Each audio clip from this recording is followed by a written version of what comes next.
Hi, welcome to Lash Class. Political ideas concepts and ഐഡിയോളജീസിലെ ഒന്നാമത്തെ മൊഡ്യൂളിലെ സെക്കൻഡ് പാർട്ടാണ് നമ്മൾ നോക്കുന്നത്. ലിബർട്ടി അഥവാ സ്വാതന്ത്ര്യം എന്ന കൺസെപ്റ്റിനെ കുറിച്ചിട്ടാണ് ഇതിൽ പറയുന്നത്.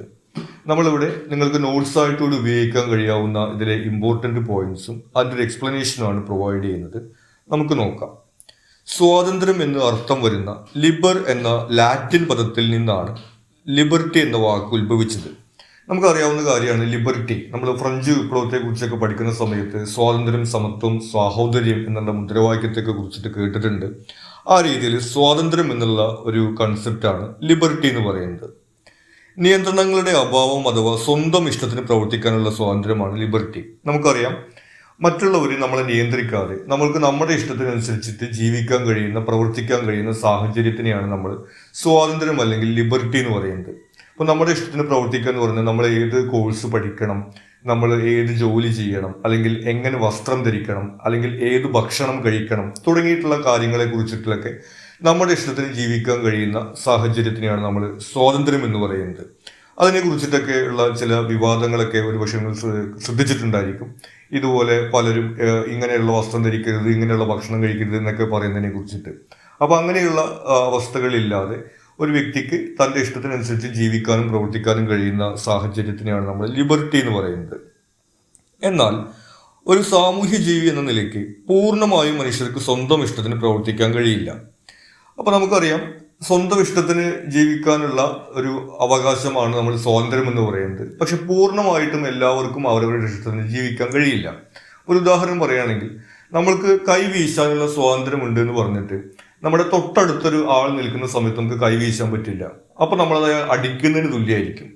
ആ രീതിയിൽ നമ്മുടെ സ്വാതന്ത്ര്യം, നമ്മൾ ചെയ്യുന്ന പ്രവൃത്തികൾ മറ്റുള്ളവർക്ക് ബുദ്ധിമുട്ട് ഉണ്ടാക്കാത്ത രീതിയിൽ മാത്രമേ ഒരു സമൂഹത്തിനകത്ത് ജീവിക്കാനും പ്രവർത്തിക്കാനും കഴിയുള്ളൂ.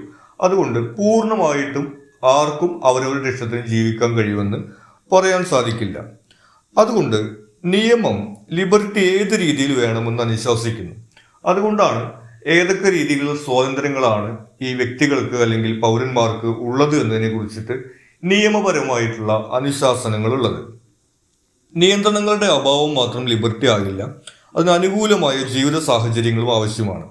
ഇനിയൊരു കാഴ്ചപ്പാടിൽ പറയുന്നത്, നമുക്ക് നമ്മുടെ ഇഷ്ടത്തിന് ഇതുപോലെ പഠിക്കാനുള്ള സ്വാതന്ത്ര്യം ഉണ്ടായാൽ മാത്രം പോരാ, നമുക്ക് എന്ത് വേണം, വിദ്യാഭ്യാസം ലഭിക്കാനുള്ള ഒരു സാഹചര്യം ഉണ്ടാവണം. നിങ്ങൾ കേട്ടിട്ടുണ്ടായിരിക്കും, എന്താണ് സൗജന്യമായ സാർവത്രിക വിദ്യാഭ്യാസം എന്നുള്ള ഒരു സംവിധാനത്തെ കുറിച്ചിട്ട്. അതുപോലെ ആരോഗ്യ സേവനം, അത്തരം കാര്യങ്ങളെ കുറിച്ചിട്ട് നിങ്ങൾ കേട്ടിട്ടുണ്ടായിരിക്കും. ആ രീതിയിൽ അടിസ്ഥാനപരമായിട്ടുള്ള ജീവിത സാഹചര്യങ്ങൾ കൂടി ഉണ്ടാകുമ്പോഴാണ് നമുക്ക് നമ്മുടെ ഇഷ്ടത്തിനനുസരിച്ച് ജീവിക്കുന്ന ഒരു സ്വാതന്ത്ര്യം ഉണ്ടാവുള്ളൂ എന്നുള്ളതാണ് ആ ഒരു കൺസെപ്റ്റിൽ പറയുന്നത്. Nature of liberty. ലിബർട്ടിക്ക് പ്രധാനമായിട്ടും രണ്ട് തരത്തിലുള്ള സ്വഭാവങ്ങളാണുള്ളത്. ഒന്ന് നെഗറ്റീവ് ലിബർട്ടിയും മറ്റൊന്ന് പോസിറ്റീവ് ലിബർട്ടിയും. നെഗറ്റീവ് ലിബർട്ടിയിൽ വരുന്നത് മറ്റുള്ളവരുടെ ഇടപെടലിൽ നിന്നും നിയന്ത്രണങ്ങളിൽ നിന്നുമുള്ള സ്വാതന്ത്ര്യമാണ്. അതായത് നമ്മൾ നേരത്തെ പറഞ്ഞതുപോലെ ഒരാൾ എന്ത് ചെയ്യണം, എങ്ങനെ ജീവിക്കണം എന്നുള്ള കാര്യങ്ങളിൽ മറ്റുള്ളവർ ഇടപെടാത്ത, മറ്റുള്ള വ്യക്തികളായിരിക്കാം അല്ലെങ്കിൽ ഭരണകൂടമായിരിക്കാം, അവര് ഇടപെടാത്ത ഒരു സാഹചര്യമാണ് ഈ ഒരു കൺസെപ്റ്റിൽ പറയുന്നത്. ഒരു വ്യക്തിയുടെ സ്വകാര്യ ജീവിതത്തിൽ നിയന്ത്രണങ്ങൾ നടത്താത്ത സാഹചര്യം. ഇൻഡിവിജ്വലിസം അഥവാ വ്യക്തിവാദികൾ ഇതിന് പ്രാധാന്യം നൽകുന്നു. അപ്പോൾ നമ്മൾ നേരത്തെ പറഞ്ഞ സംവിധാനം തന്നെയാണ് ഒരാളുടെ വ്യക്തിപരമായിട്ടുള്ള ജീവിതത്തിൽ അയാൾ എന്ത് ചെയ്യണം, എങ്ങനെ ജീവിക്കണം തുടങ്ങിയിട്ടുള്ള കാര്യങ്ങളിൽ മറ്റുള്ളവരുടെ ഇടപെടൽ ഇല്ലാത്ത ഒരു അവസ്ഥയാണ് ഈ നെഗറ്റീവ് ലിബർട്ടി എന്നതുകൊണ്ട് ഉദ്ദേശിക്കുന്നത്. ഇനി പോസിറ്റീവ് ലിബർട്ടിയിൽ പറയുന്നത് മികച്ച ജീവിതത്തിന് അനുകൂലമായ സാഹചര്യങ്ങൾ ഒരുക്കുന്നത്. നമ്മൾ നേരത്തെ പറഞ്ഞു, വിദ്യാഭ്യാസം ഒരു അവകാശമായിട്ട് വരുന്നത്, അതുപോലെ ആരോഗ്യ സേവനം തുടങ്ങിയിട്ടുള്ള കാര്യങ്ങൾ നമുക്കറിയാം ഗവൺമെന്റ് പ്രൊവൈഡ് ചെയ്യുന്നത്. ആ രീതിയിൽ മികച്ച ജീവിതത്തിന് അനുകൂലമായിട്ടുള്ള സാഹചര്യങ്ങൾ ഒരുക്കുന്നതിനെയാണ് പോസിറ്റീവ് ലിബർട്ടി എന്ന് പറയുന്നത്. ഒരു വ്യക്തിയുടെ വികാസത്തിന് അനുകൂലമായ സാഹചര്യങ്ങളും അവസര സമത്വവും ഭരണകൂടം നൽകുന്നു. അപ്പൊ നമുക്ക് ഈ അവസര സമത്വം എന്ന് പറയുന്നത്, ഇപ്പോൾ മത്സര പരീക്ഷകളിലോ അല്ലെങ്കിൽ ഒരു ജോലിക്ക് വേണ്ടി ശ്രമിക്കുന്ന സമയത്തോ എന്താണ്, ഒരു പക്ഷപാതമില്ലാതെ തുല്യതയോടുകൂടി എല്ലാവർക്കും അവസരം കൊടുക്കുന്നത്. ആ രീതിയിലൊക്കെ ഒരാൾക്ക് മികച്ച ജീവിതത്തിലുള്ള അവസരങ്ങൾ ഉണ്ടാക്കുന്നതിനെയാണ് പോസിറ്റീവ് ലിബർട്ടി എന്ന് പറയുന്നത്. ഇന്ന് ലോകത്തുള്ള മിക്കവാറും ജനാധിപത്യ രാജ്യങ്ങളിൽ ഈ പോസിറ്റീവ് ലിബർട്ടി എന്നുള്ള ഒരു മാതൃകയാണ് സ്വീകരിച്ചിട്ടുള്ളത്. അതായത് ഗവൺമെന്റ് എന്താണ് പൗരന്മാര് എങ്ങനെയാ വെച്ചാൽ ജീവിച്ചോട്ടെ, നമ്മളതിൽ ഇടപെടണ്ട എന്നുള്ള നെഗറ്റീവ് ലിബർട്ടി അല്ല, മറിച്ച് അവർക്ക് മികച്ച ജീവിത സാഹചര്യം ഒരുക്കുന്ന സൗകര്യങ്ങൾ ചെയ്തു കൊടുക്കുന്ന പോസിറ്റീവ് ലിബർട്ടി എന്നുള്ള ഒരു സംവിധാനമാണ് ഇന്ന് മിക്കവാറും ജനാധിപത്യ രാജ്യങ്ങൾക്കകത്ത് ഉള്ളത്. Kinds of liberty. അടുത്തതായിട്ട് പലതരത്തിലുള്ള ലിബർട്ടികളെ കുറിച്ചിട്ടാണ് പറയുന്നത്. ആദ്യത്തേത് നാച്ചുറൽ ലിബർട്ടി. നാച്ചർ എന്ന് പറഞ്ഞാൽ നമുക്കറിയാം പ്രകൃതി എന്നുള്ള അർത്ഥമാണ്. ആ ഒരു സങ്കല്പം തന്നെയാണ് നാച്ചുറൽ ലിബർട്ടിയിലും വരുന്നത്. പ്രകൃതിയിലെ ഒരു ജീവി എന്ന നിലയ്ക്ക് ലഭിക്കുന്ന പരിപൂർണമായ സ്വാതന്ത്ര്യം. അപ്പൊ നമുക്കറിയാം പ്രകൃതിയിൽ മറ്റ് ജീവജാലങ്ങളുണ്ട്, അതുപോലെയുള്ള ഒരു ജീവജാലമാണ് മനുഷ്യരെന്ന് പറയുന്നത്. അപ്പോൾ നമുക്കാണ് ഈ ഭരണകൂടവും അതുപോലെ തന്നെ നിയമങ്ങളും കോടതിയും കാര്യങ്ങളൊക്കെ ഉള്ളത്. മൃഗങ്ങൾക്കിടയിൽ അത്തരം സംവിധാനങ്ങളൊന്നുമില്ല. അവിടെ പരിപൂർണമായിട്ടുള്ള സ്വാതന്ത്ര്യമാണ് ഉള്ളത്. ആ രീതിയിൽ യാതൊരുവിധ ഇടപെടലുകളും ഇല്ലാതെ പരിപൂർണമായിട്ടുള്ള സ്വാതന്ത്ര്യം മറ്റ് ജീവജാലങ്ങൾക്കുള്ളതുപോലെ ഉള്ള പരിപൂർണമായിട്ടുള്ള സ്വാതന്ത്ര്യത്തിനെയാണ് നാച്ചുറൽ ലിബർട്ടി എന്ന് പറയുന്നത്. അപ്പൊ അതിനകത്ത് സ്വാഭാവികമായിട്ടും എന്ത് വരും? ഈ മൃഗങ്ങൾക്കിടയിൽ നമുക്കറിയാം പരസ്പരം ആക്രമിക്കുകയും കൊല്ലുകയും അതുപോലെ കയ്യൂക്കുള്ളവൻ കാര്യക്കാരൻ എന്നുള്ള രീതിയിലുള്ള ഒരു സംവിധാനമാണ് അവിടെ ഉണ്ടാവുക. അത്തരത്തില് ഒരു പ്രകൃതിയിലെ ഒരു ജീവി എന്നുള്ള നിലയ്ക്ക് യാതൊരു ഇടപെടലും ഇല്ലാത്ത പരിപൂർണമായ സ്വാതന്ത്ര്യത്തിനെയാണ് നമ്മൾ നാച്ചുറൽ ലിബർട്ടി എന്ന് പറയുന്നത്. പക്ഷെ നമുക്കറിയാം ഒരു സമൂഹമായിട്ട് ജീവിക്കുന്ന സമയത്ത് അത്തരത്തിലുള്ള സ്വാതന്ത്ര്യമൊന്നും ആർക്കും അനുവദിക്കാൻ വേണ്ടി കഴിയില്ല. അത് ഇപ്പോഴല്ല, വളരെ കാലങ്ങൾക്ക് മുമ്പ് തന്നെ മനുഷ്യർ സമൂഹമായിട്ട് ജീവിക്കുന്ന സാഹചര്യത്തിൽ തന്നെ അത്തരത്തിലുള്ള സ്വാതന്ത്ര്യമൊന്നും ആർക്കും ലഭിക്കുന്നതല്ല. അടുത്തത് സിവിൽ ലിബർട്ടി. പിന്നെ നമുക്ക് ലഭിക്കുന്ന ലിബർട്ടി ഇപ്പോൾ സിവിൽ ലിബർട്ടിയാണ്. കാരണം നമ്മൾ പ്രകൃതിയിലെ ഒരു ജീവി എന്നുള്ള രീതിയിലുള്ള സ്വാതന്ത്ര്യമല്ല നമുക്ക് ലഭിക്കുന്നത്. ഒരു രാജ്യത്തെ ഒരു സിറ്റിസൺ അല്ലെങ്കിൽ ഒരു പൗരൻ എന്നുള്ള ലിബർട്ടിയാണ് നമ്മൾക്കിപ്പോൾ ലഭിക്കുന്നത്. അതിനെയാണ് സിവിൽ ലിബർട്ടി എന്ന് പറയുന്നത്. ഒരു പൗരൻ എന്ന നിലയ്ക്ക് ഭരണകൂടം ഉറപ്പു നൽകുന്ന സ്വാതന്ത്ര്യം, മൗലികാവകാശങ്ങൾ തുടങ്ങിയിട്ടുള്ള കാര്യങ്ങളാണ് സിവിൽ ലിബർട്ടി വരുന്നത്. നമുക്കറിയാം ഇത് ഓരോ രാജ്യങ്ങളിലും വ്യത്യസ്തമായിരിക്കും. ഓരോ രാജ്യങ്ങളിലെയും മൗലിക അവകാശങ്ങളും സ്വാതന്ത്ര്യവും ഒക്കെ വ്യത്യസ്തമായിരിക്കും. ഏകാധിപതികളുള്ള രാജ്യങ്ങൾക്കകത്ത് അത് കുറവായിരിക്കും, എന്നാൽ ജനാധിപത്യ രാജ്യങ്ങൾ അത് കൂടുതലായിരിക്കും നമുക്ക് അറിയാം. ഇനി പൊളിറ്റിക്കൽ ലിബർട്ടി. പൊളിറ്റിക്കൽ ലിബർട്ടി എന്ന് പറയുന്നത് രാഷ്ട്രീയപരമായിട്ടുള്ള അവകാശങ്ങളാണ്. നമുക്കറിയാം ഈ തെരഞ്ഞെടുപ്പിൽ മത്സരിക്കുക, വോട്ട് ചെയ്യുക തുടങ്ങിയിട്ടുള്ള അവകാശങ്ങളൊക്കെ നമുക്കുണ്ട്. അത്തരം അവകാശങ്ങളെയാണ് പൊളിറ്റിക്കൽ ലിബർട്ടി എന്ന് പറയുന്നത്. അപ്പോൾ ഈ ഒരു ലിബർട്ടിയിലൂടെയാണ് നമ്മൾക്ക് എന്ത് ലഭിക്കുക? ഒരു രാജ്യത്തിന്റെ ഭരണം അടിസ്ഥാനപരമായിട്ട് ജനങ്ങളുടെ കൈകളിൽ തന്നെയാണ് എന്നുള്ളത് സാധ്യത നമുക്ക് ലഭിക്കുന്നത് പൊളിറ്റിക്കൽ ലിബർട്ടിയിലൂടെയാണ്. ഇനി ഈ വോട്ട് ചെയ്യുകയും അതുപോലെ തന്നെ തെരഞ്ഞെടുപ്പിൽ മത്സരിക്കുകയും എന്നുള്ളതിന് പുറമെ വിദ്യാഭ്യാസം, സ്വതന്ത്രമായിട്ടുള്ള മാധ്യമ പ്രവർത്തനം, ഗവൺമെന്റിനെ വിമർശിക്കാനുള്ള സ്വാതന്ത്ര്യം എന്നിവയിലും ഇത് വരുന്നു. അതായത് നമുക്കറിയാം പല രാജ്യങ്ങളിലും പല സന്ദർഭങ്ങളിലും എന്താണ് ഗവൺമെന്റിനെ വിമർശിച്ച് സംസാരിച്ചു കഴിഞ്ഞാൽ അല്ലെങ്കിൽ എഴുതി കഴിഞ്ഞിട്ടുണ്ടെങ്കിൽ കേസ് എടുക്കുന്ന സാഹചര്യമൊക്കെ ഉള്ളതിനെ കുറിച്ചിട്ട് നമ്മൾ ചരിത്രത്തിൽ പലയിടങ്ങളിലും കണ്ടിട്ടുള്ളതാണ്. ആ രീതിയിലൊരു അവസ്ഥയില്ലാതെ ഗവൺമെന്റിനെ വിമർശിക്കാനും അതുപോലെ തന്നെ സ്വതന്ത്രമായിട്ടുള്ള മാധ്യമ പ്രവർത്തനത്തിനും വോട്ട് ചെയ്യാനും തെരഞ്ഞെടുപ്പിൽ മത്സരിക്കാനും ഒക്കെയുള്ള സ്വാതന്ത്ര്യമാണ് പൊളിറ്റിക്കൽ ലിബർട്ടി. എക്കണോമിക് ലിബർട്ടി അഥവാ സാമ്പത്തിക സ്വാതന്ത്ര്യം. അടിസ്ഥാനപരമായിട്ടുള്ള ജീവിത ആവശ്യങ്ങൾ എല്ലാവർക്കും ലഭ്യമാകണം എന്ന കാഴ്ചപ്പാടാണ് എക്കണോമിക് ലിബർട്ടി. നമുക്കറിയാം നമ്മൾ ചെറുപ്പം മുതൽ കേൾക്കുന്നതാണ് ഭക്ഷണം, പാർപ്പിടം, വസ്ത്രം തുടങ്ങിയിട്ടുള്ള മനുഷ്യരുടെ അടിസ്ഥാന ആവശ്യങ്ങളാണുള്ളത്. അത് എല്ലാവർക്കും ലഭ്യമാകണം എന്നുള്ളൊരു കാഴ്ചപ്പാടാണ്. അതുകൂടാതെ തൊഴിൽ എടുക്കാനുള്ള ഒരു അവസരം എല്ലാവർക്കും ഉണ്ടായിരിക്കണം. ഇപ്പം നാട്ടിൽ തൊഴിലില്ലായ്മ ഉണ്ടെന്നുണ്ടെങ്കിൽ അങ്ങനെ ഒരു അവസ്ഥ എല്ലാവർക്കും ഉണ്ടാവില്ല. അതുകൊണ്ടാണ് നമുക്കറിയാം തൊഴിലില്ലായ്മ വേതനം എന്ന് പറഞ്ഞിട്ട് ഒരു സംവിധാനം നമ്മുടെ നാട്ടിലുണ്ടായിരുന്നു. ഇപ്പൊ തൊഴിലുറപ്പ് എന്ന് പറഞ്ഞിട്ടുള്ള എല്ലാവർക്കും തൊഴിലുറപ്പ് നൽകുന്ന പദ്ധതികൾ ഗവൺമെന്റ് ആസൂത്രണം ചെയ്യുന്നുണ്ട്. അതെല്ലാം ഈ എക്കണോമിക് ലിബർട്ടിയുമായി ബന്ധപ്പെട്ടിട്ടുള്ളതാണ്. ഇത് കൂടാതെ തൊഴിലിടങ്ങളിൽ ചൂഷണവും വിവേചനവും ഇല്ലാത്തൊരു സാഹചര്യവും, അതായത് ചെയ്യുന്ന ജോലിക്ക് കൃത്യമായിട്ട് കൂലി ലഭിക്കുന്ന ഒരു സാഹചര്യം ഉറപ്പുവരുത്തുക തുടങ്ങിയിട്ടുള്ള കാര്യങ്ങളൊക്കെ എക്കണോമിക് ലിബർട്ടിയുമായി ബന്ധപ്പെട്ടിട്ടുള്ളതാണ്. ഇനി പൊതുവിൽ എക്കണോമിക് ലിബർട്ടിയാണ് ഏറ്റവും പ്രധാനമായിട്ടുള്ളത് പറയപ്പെടുന്നത്. കാരണം ഇതില്ല എന്നുണ്ടെങ്കിൽ മറ്റുള്ള ലിബർട്ടികളൊക്കെ അർത്ഥശൂന്യമാവുന്ന സാഹചര്യം ഉണ്ടാവും. ഇപ്പോൾ ഒരാൾക്ക് ഭക്ഷണവും പാർപ്പിടവും വസ്ത്രവും ഇല്ലാത്തൊരു സാഹചര്യം ആണെന്നുണ്ടെങ്കിൽ പിന്നെ അയാൾക്ക് വോട്ടവകാശം ഉണ്ടായിട്ട് പ്രത്യേകിച്ച് കാര്യമൊന്നുമില്ല.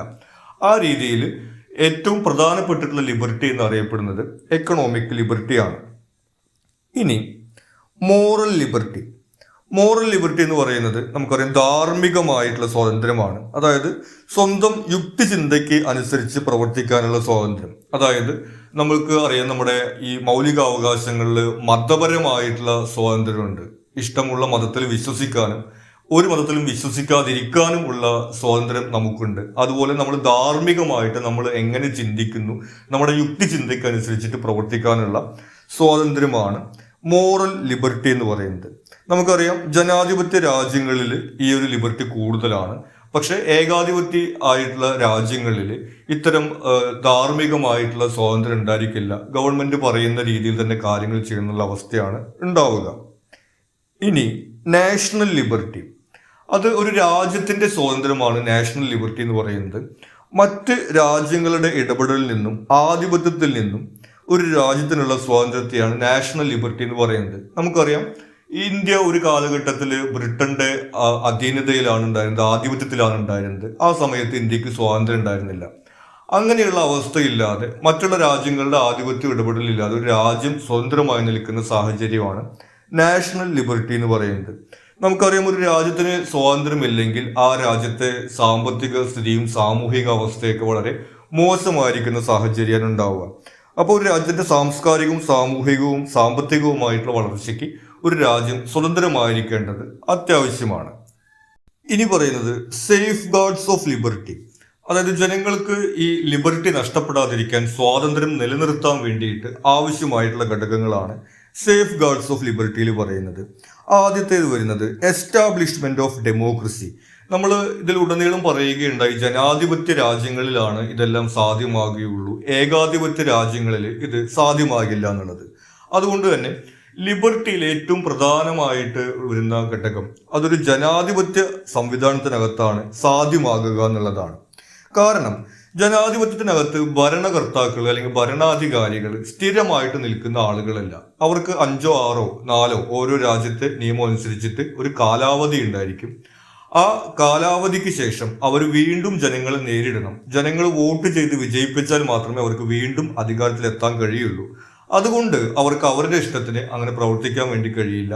ജനങ്ങൾക്ക് അതൃപ്തി ഉണ്ടാവുന്ന രീതിയിൽ ഇടപെട്ട് കഴിഞ്ഞിട്ടുണ്ടെങ്കിൽ ജനങ്ങൾ അവരെ തോൽപ്പിച്ച് അവരെ അധികാരത്തിൽ നിന്ന് പുറത്താക്കും എന്നുള്ളൊരു സാഹചര്യം ഉണ്ടാവും. ആ രീതിയിൽ ജനാധിപത്യ സംവിധാനത്തിനകത്ത് ഭരണാധികാരികൾക്ക് എപ്പോഴും ജനങ്ങളോട് ഒരു ഉത്തരവാദിത്വം ഉണ്ടായിരിക്കും. കൂടാതെ അടിസ്ഥാനപരമായിട്ട് ജനങ്ങളുടെ കയ്യിലാണ് ഈ അധികാരം എന്നുള്ള ഒരു സങ്കല്പം കൂടിയാണ് ജനാധിപത്യത്തിൽ വരുന്നത്. ആ രീതിയിൽ ഒരു ജനാധിപത്യ സംവിധാനം എന്നുള്ളത് ലിബർട്ടിയുടെ നിലനിൽപ്പിന് അത്യാവശ്യമാണ്. അടുത്തത് ഫണ്ടമെന്റൽ റൈറ്റ്സ്. നമുക്കറിയാം മൗലിക അവകാശങ്ങൾ എന്ന് പറയുന്നത് രാജ്യത്തെ എല്ലാ നിയമങ്ങൾക്കും മുകളിൽ ഒരു ഭരണഘടന ഉണ്ടായിരിക്കും. അതുപ്രകാരം മൗലിക അവകാശങ്ങൾ നൽകുകയും ചെയ്യുന്നു. ഇത്തരത്തിൽ മൗലിക അവകാശങ്ങളും ഭരണഘടനയും ലിബർട്ടി ഉറപ്പുവരുത്തുന്നു. അപ്പോൾ നമുക്കറിയാം രാജ്യത്ത് നിയമനിർമ്മാണ സഭകളുണ്ട്, നിയമസഭകളും അതുപോലെ തന്നെ പാർലമെന്റ്, ലോകസഭയൊക്കെ ഉണ്ട്. അവർ പല നിയമങ്ങളും പല ഘട്ടങ്ങളിലും പാസ്സാക്കുകയും ചെയ്യും. ആ രീതിയിൽ ആളുകളുടെ സ്വാതന്ത്ര്യം ഹനിക്കുന്ന തരത്തിലുള്ള നിയമങ്ങൾ പാസ്സാക്കാൻ കഴിയാത്തതിന്റെ ഒരു കാര്യം എന്ന് പറയുന്നത് ഈ നിയമങ്ങൾക്കെല്ലാം മുകളിൽ നമുക്കൊരു ഭരണഘടനയുണ്ട് എന്നുള്ളതും ആ ഭരണഘടന പ്രകാരമാണ് പൗരന്മാർക്ക് മൗലിക അവകാശങ്ങൾ നൽകിയിട്ടുള്ളത് എന്നുള്ളതും ആ ഭരണഘടനയ്ക്ക് വിരുദ്ധമായിട്ടുള്ള നിയമങ്ങൾ രാജ്യത്ത് നടപ്പിലാക്കാൻ കഴിയില്ല എന്നുള്ളൊരു സാഹചര്യമാണ്. ആ രീതിയിൽ ഭരണഘടന അനുശാസിക്കുന്ന മൗലിക അവകാശങ്ങളും ഒരു രാജ്യത്തുണ്ടെങ്കിൽ അവിടെ നമുക്ക് ലിബർട്ടി ഉറപ്പുവരുത്താൻ സാധിക്കും. അടുത്തത് ഇൻഡിപെൻഡൻസ് ഓഫ് ജുഡീഷ്യറി. നീതിന്യായ വ്യവസ്ഥ സ്വതന്ത്രമായിരിക്കുക എന്ന് പറയുന്നത് അതുപോലെ നിർണായകമായൊരു ഘടകമാണ്. ഭരണഘടനയും നിയമങ്ങളും വ്യാഖ്യാനിക്കുന്നത് കോടതികളാണ്. നമ്മൾ നേരത്തെ പറഞ്ഞു ഭരണഘടനാ വിരുദ്ധമായിട്ടുള്ള നിയമങ്ങൾ ഉണ്ടാക്കി കഴിഞ്ഞാൽ അത് കോടതിക്ക് തള്ളിക്കളയാൻ വേണ്ടി കഴിയും എന്നുള്ളത്. അതിനാൽ ഭരണകൂടത്തിൽ നിന്ന് സ്വതന്ത്രമായതും പക്ഷപാതിത്വം ഇല്ലാത്തതുമായ ഒരു നീതിന്യായ വ്യവസ്ഥയ്ക്ക് മാത്രമേ ലിബർട്ടി ഉറപ്പുവരുത്താൻ സാധിക്കുകയുള്ളൂ. നമുക്കറിയാം ഈ ഭരണഘടന നമുക്ക് നൽകുന്ന അവകാശങ്ങൾ നിഷേധിക്കപ്പെടുന്ന സാഹചര്യത്തിൽ നമ്മൾ കോടതിയിലാണ് അത് ചോദ്യം ചെയ്യുക. അപ്പോൾ ഗവൺമെന്റിന്റെ ഭാഗത്തു നിന്നുള്ള അത്ര ഇടപെടൽ ഉണ്ടായി കഴിഞ്ഞാലും കോടതിയാണ് അവിടെ ഇടപെടുക. ഈ കോടതി എന്ന് പറയുന്ന ആളുകൾ അല്ലെങ്കിൽ അവിടെയുള്ള ജഡ്ജിമാർ ഈ ഗവൺമെന്റ് നിയമിക്കുന്ന ആളുകളാണെന്നുണ്ടെങ്കിൽ അവർ ഗവൺമെന്റിന് അനുകൂലമായിട്ട് കാര്യങ്ങൾ ചെയ്യുകയുള്ളൂ. അപ്പൊ അതുകൊണ്ട് സ്വതന്ത്രമായിട്ടുള്ള ഗവൺമെന്റിൽ നിന്നും സ്വതന്ത്രമായിട്ടുള്ള ഒരു നീതിന്യായ വ്യവസ്ഥ ഉണ്ടായിരിക്കേണ്ടത് ഇതുപോലെ ലിബർട്ടി നിലനിൽക്കുന്നതിന് അത്യാവശ്യമാണ്. അടുത്തത് ഇറ്റേണൽ വിജിലൻസ്. ജനങ്ങൾ തങ്ങളുടെ അവകാശങ്ങളെയും കടമകളെയും കുറിച്ച് അവബോധമുള്ളവരായിരിക്കണം. അപ്പോൾ നമുക്കറിയാം നമ്മുടെ നാട്ടിൽ ഇതുപോലെ പല അവകാശങ്ങളുണ്ട്. നമ്മൾ ചരിത്രം പഠിച്ചിട്ടുള്ള ആളുകൾ എന്ന രീതിയിൽ നമുക്കറിയാം ഈ പറഞ്ഞ പല അവകാശങ്ങളും ഒരു കാലഘട്ടത്തിൽ നമ്മുടെ നാട്ടിൽ ഇല്ലാതിരുന്നതാണ്. അപ്പോൾ ഇങ്ങനെ നേടിയെടുക്കപ്പെട്ടിട്ടുള്ള അവകാശങ്ങൾ നിലനിൽക്കണം എന്നുണ്ടെങ്കിൽ ജനങ്ങളുടെ ഒരു ശ്രദ്ധ കൂടി ആവശ്യമാണ്. ജനങ്ങൾ രാഷ്ട്രീയമായിട്ടുള്ള ഇടപെടൽ നടത്താതെ ഇത്തരം കാര്യങ്ങൾ ശ്രദ്ധിക്കാതെ ഇതൊക്കെ എങ്ങനെയും നടന്നോട്ടെ എന്നുള്ളൊരു മനോഭാവമാണെങ്കിൽ ഗവൺമെന്റുകൾക്ക് അവർക്ക് ഇഷ്ടമുള്ള രീതിയിൽ കാര്യങ്ങൾ ചെയ്യാൻ എളുപ്പമായിരിക്കും. അതുകൊണ്ട് തങ്ങളുടെ അവകാശങ്ങളെ ഹനിക്കുന്ന തരത്തിലുള്ള നടപടികൾ ഭരണകൂടം നടത്തുമ്പോൾ അത് ചോദ്യം ചെയ്യാനും പ്രതികരിക്കാനും ജനങ്ങൾ തയ്യാറായാൽ മാത്രമേ ഇതുപോലെ ജനങ്ങളുടെ സ്വാതന്ത്ര്യം നിലനിൽക്കുകയുള്ളൂ. അടുത്തത് സെപ്പറേഷൻ ഓഫ് പവേഴ്സ്. അത് നമുക്ക് അറിയാവുന്നൊരു കാര്യമാണ്. നമ്മുടെ നാട്ടിൽ നിയമനിർമ്മാണം, കാര്യനിർവഹണം, നീതിന്യായം എന്നുള്ള രീതിയിൽ അധികാരം വിഭജിച്ചിട്ടാണ് വച്ചിട്ടുള്ളത്. എല്ലാ അധികാരവും ഒരു വ്യക്തിയിലോ അല്ലെങ്കിൽ ഒരു സംവിധാനത്തിലോ കേന്ദ്രീകരിച്ചു കഴിഞ്ഞിട്ടുണ്ടെങ്കിൽ അവിടെ ഏകാധിപത്യ പ്രവണതകൾ ഉണ്ടാവും എന്നുള്ള കാരണം കൊണ്ട് അധികാരം വിഭജിച്ചു നിർത്തുക എന്ന് പറയുന്നത് ഒരു ജനാധിപത്യ സംവിധാനത്തിനകത്ത് പൗരന്മാരുടെ സ്വാതന്ത്ര്യം നിലനിർത്തുന്നതിന് അത്യാവശ്യമാണ്. റൂൾ ഓഫ് ലോ അഥവാ നിയമവാഴ്ച. അതായത് നിയമത്തിന്റെ മുമ്പിൽ എല്ലാവരും തുല്യരാണ് എന്നുള്ള സങ്കല്പമാണ് റൂൾ ഓഫ് ലോ എന്ന് പറയുന്നത്. ഇതും നമുക്കറിയാം സ്വാതന്ത്ര്യം നിലനിർത്തുന്നതിന് അനിവാര്യമാണ്. ഇതിൽ നിയമം എല്ലാവർക്കും ഒരുപോലെയാണെന്ന് പറയുന്നത് നിയമം അനുശാസിക്കുന്ന അവകാശങ്ങൾ, നമ്മൾ നേരത്തെ പറഞ്ഞിട്ടുള്ള മൗലിക അവകാശങ്ങൾ തുടങ്ങിയിട്ടുള്ള കാര്യങ്ങൾ എല്ലാവർക്കും ഒരുപോലെ കിട്ടുന്നുണ്ട്, ആർക്കും അത് നിഷേധിക്കപ്പെടുന്നില്ല എന്നുള്ള സാഹചര്യവും. ഇനി ആരെങ്കിലും നിയമലംഘനങ്ങൾ നടത്തുന്ന സമയത്ത് അവർ ഉന്നതരായിട്ടുള്ള വ്യക്തികളായാലും സാധാരണക്കാരായിട്ടുള്ള വ്യക്തികളായാലും നിയമത്തിന്റെ മുമ്പിൽ അവർ ഒരുപോലെ ആയിരിക്കുക എന്നുള്ള സങ്കല്പം കൂടിയാണ് റൂൾ ഓഫ് ലോ എന്ന് പറയുന്നത്. ഈ രീതിയിൽ എല്ലാവർക്കും നിയമം ഒരുപോലെ ആകണമെന്നുള്ളതും അതുപോലെ ഗവൺമെന്റ് അതിന്റെ കാര്യങ്ങൾ നടപ്പിലാക്കുന്നത് നിയമങ്ങൾ അനുസരിച്ചായിരിക്കണം എന്നുള്ളതുമാണ് റൂൾ ഓഫ് ലോയിൽ പറയുന്നത്. ഇനി ഡീസെൻട്രലൈസേഷൻ ഓഫ് പവർ, അധികാര വികേന്ദ്രീകരണം എന്നാണ് പറയുന്നത്. നമ്മൾ നേരത്തെ സെപ്പറേഷൻ ഓഫ് പവർ എന്ന് പറഞ്ഞതുപോലെ തന്നെയാണ് അധികാരം ഒരാളിലോ അല്ലെങ്കിൽ ഒരു സംവിധാനത്തിലോ കേന്ദ്രീകരിക്കാതെ പല തട്ടുകളിലായിട്ട് നിൽക്കുന്ന സാഹചര്യമാണ് അധികാര വികേന്ദ്രീകരണം എന്ന് പറയുന്നത്. നമുക്കറിയാം നമ്മുടെ ഒരു ഫെഡറൽ സംവിധാനമാണ്, ഒരു കേന്ദ്ര ഗവൺമെന്റ്, ഒരു സംസ്ഥാന ഗവൺമെന്റ് എന്നുള്ള സംവിധാനമുണ്ട്. അതുകൂടാതെ നമുക്കറിയാം പഞ്ചായത്തി രാജ് ആയിട്ടുള്ള നഗരസഭകളും പഞ്ചായത്തുകളും അങ്ങനെയുള്ള രീതിയിൽ അധികാരം പല തട്ടുകളിലാണ് വിഭജിക്കപ്പെട്ടിരിക്കുന്നത്. ആ രീതിയിൽ കൂടുതൽ അധികാരം ഒരു കേന്ദ്രത്തിലോ ഒരു വ്യക്തിയിലോ എത്താതിരിക്കുക എന്ന് പറയുന്നത് നിർണായകമാണ്. കാരണം അങ്ങനെ ഉണ്ടായി കഴിഞ്ഞിട്ടുണ്ടെങ്കിൽ ഏകാധിപത്യ പ്രവണതകൾ ഉണ്ടാവുകയും അത് പൗരന്മാരുടെ അവകാശങ്ങളും സ്വാതന്ത്ര്യവും നിഷേധിക്കപ്പെടുന്ന സാഹചര്യത്തിലേക്ക് പോവുകയും ചെയ്യും. ഇനി ആബ്സെൻസ് ഓഫ് സ്പെഷ്യൽ പ്രിവിലേജസ്, പ്രത്യേക പരിഗണനകൾ നൽകാതിരിക്കുക. നമ്മൾ നേരത്തെ പറഞ്ഞതുപോലെ നിയമത്തിന്റെ മുമ്പിൽ എല്ലാവരും തുല്യരായിരിക്കണം എന്നതിന്റെ മറ്റൊരു രൂപമാണ് ഇതിൽ വരുന്നത്. ജാതി, മതം, ലിംഗം, ഭാഷ തുടങ്ങിയവയുടെ അടിസ്ഥാനത്തിൽ ആർക്കും പ്രത്യേക പരിഗണന നൽകരുത് എന്നുള്ളതാണ് ഈ ഒരു സങ്കല്പം കൊണ്ട് ഉദ്ദേശിക്കുന്നത്. അതായത് നമ്മൾ സമത്വം എന്ന് പറയുന്ന സങ്കല്പം തന്നെയാണ് നിയമത്തിന്റെ മുമ്പിൽ എല്ലാവരും ഒരുപോലെ ആയിരിക്കണം എന്ന് പറയുന്നത് പോലെ ആരെയും അവരുടെ വ്യക്തിത്വത്തിന്റെ അടിസ്ഥാനത്തിൽ വിവേചനം നടത്തരുത് എന്നുള്ള സങ്കല്പമാണ് ഇതിൽ പറയുന്നത്. ഇത് കൂടാതെ നമുക്കറിയാവുന്നത് സ്വതന്ത്രമായിട്ടുള്ള മാധ്യമ പ്രവർത്തനം. നമ്മൾ നേരത്തെ അത് പൊളിറ്റിക്കൽ ലിബർട്ടിയുടെ കാര്യത്തിൽ പറയുകയുണ്ടായി. കാരണം ഭരണകൂടത്തിന് അനുകൂലമായിട്ട് മാത്രം മാധ്യമങ്ങൾ എഴുതി കഴിഞ്ഞിട്ടുണ്ടെങ്കിൽ ആളുകളെ അവിടെ സ്വാധീനിക്കാൻ വേണ്ടി കഴിയും. അപ്പൊ ആ രീതിയിൽ ഗവൺമെന്റിനെ വിമർശിക്കുകയും അതുപോലെ കാര്യങ്ങൾ സത്യസന്ധമായിട്ട് പറയുകയും ചെയ്യുന്ന മാധ്യമങ്ങൾ ഉണ്ടാവേണ്ടതും അതുപോലെ തന്നെ ഒരു ആരോഗ്യപരമായിട്ട് രാഷ്ട്രീയ സംവിധാനം ഉണ്ടാവേണ്ടതും, അതായത് രാഷ്ട്രീയക്കാരോ രാഷ്ട്രീയ പാർട്ടികളോ ആയിട്ടുള്ള ആളുകൾ തങ്ങളുടെ വ്യക്തി താല്പര്യങ്ങൾക്ക് അപ്പുറത്ത് രാജ്യത്തിന്റെ താല്പര്യങ്ങൾക്ക് പ്രാധാന്യം കൊടുക്കുന്ന ഒരു സാഹചര്യമൊക്കെ ഉണ്ടായാലാണ് നമുക്ക് ഒരു രാജ്യത്ത് സ്വാതന്ത്ര്യം നിലനിർത്തി കൊണ്ടുപോകാൻ വേണ്ടി സാധിക്കുകയുള്ളൂ. ഇത്രയും കാര്യങ്ങളാണ് നമുക്ക് ലിബർട്ടിയുമായി ബന്ധപ്പെട്ട ഈ ഒരു സെക്ഷനിൽ ഇമ്പോർട്ടൻ്റ് ആയിട്ട് വരുന്നത്. നിങ്ങൾക്ക് മറ്റെന്തെങ്കിലും സംശയങ്ങളോ സജഷൻസോ ഉണ്ടെങ്കിൽ നിങ്ങൾ കമൻറ്റ് ചെയ്യുക. കൂടാതെ ചാനൽ നിങ്ങൾ സബ്സ്ക്രൈബ് ചെയ്തിട്ടില്ലെങ്കിൽ സബ്സ്ക്രൈബ് ചെയ്യുക. Thank you.